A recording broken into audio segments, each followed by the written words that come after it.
Welcome to Journey with Scriptures, our daily podcast on the Bible.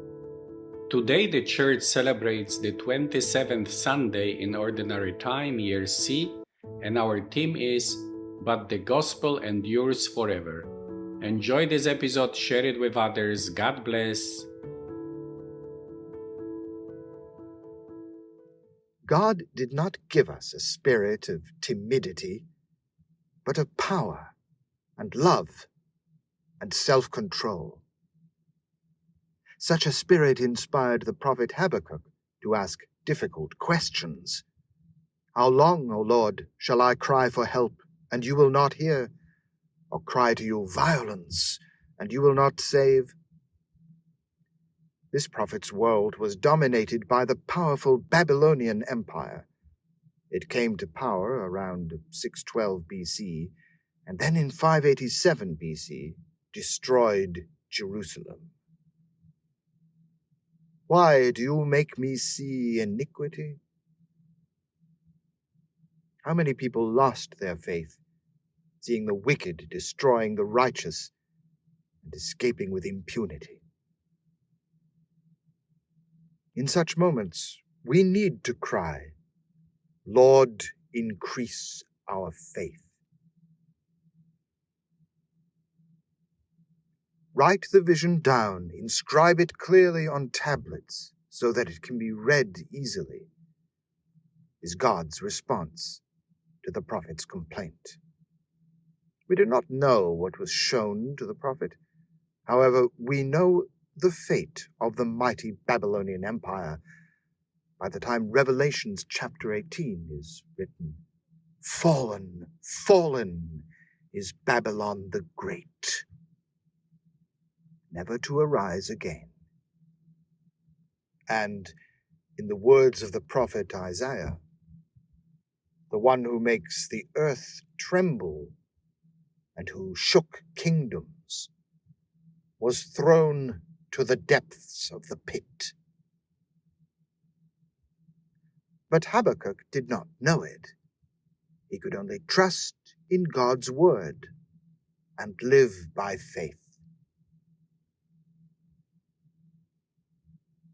According to the Catechism, faith is an entirely free gift that God makes to man, and at the same time, the free response of the human person to the initiative of God, who reveals himself. Christ appeared to the apostles at the Sea of Galilee and called them to follow him. The gift of vocation came from God. The apostles abandoned everything and followed him. Freely, they responded to this call. In faith, says the Catechism, the human intellect and will cooperate with divine grace. But this is just the beginning. To live, grow, and persevere in the faith until the end, we need to care for it. Because without care, this precious gift can be lost.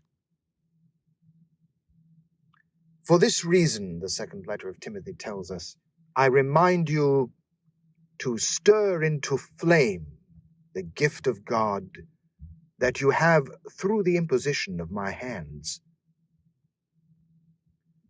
Everyone who's spent an evening around a campfire knows that to sustain the fire, you need to keep adding wood to it. The same applies to our vocation. In the beginning, we're full of enthusiasm, but over time this enthusiasm cools down. The apostle was aware of this, and so he reminded Timothy to guard faithfully what he received from him, the apostolic proclamation of faith. We are unprofitable servants, says Luke. We have done what we were obliged to do. According to tradition, the second letter of Paul to Timothy is the last letter of the apostle and was written from prison. Paul felt alone Some had abandoned him, and some were sent to different mission fields. Only Luke accompanied him. This situation is presented in the movie created in 2018, Paul, Apostle of Christ. At the end of the story, Paul is led from this prison to his death. Who would have thought then that this unprofitable servant, his writings, and the church he helped to establish, would outlive the powerful Roman Empire? Empires rise and fall, but the word of our God endures forever, says the prophet Isaiah. St. Peter explains to us that this word is the good news about Jesus' victory over all the powers of evil, over every sin and death. Today, we hear this good news again.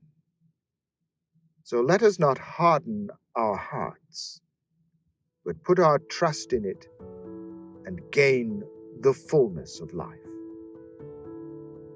For the gospel is the power of God for the salvation of everyone who believes.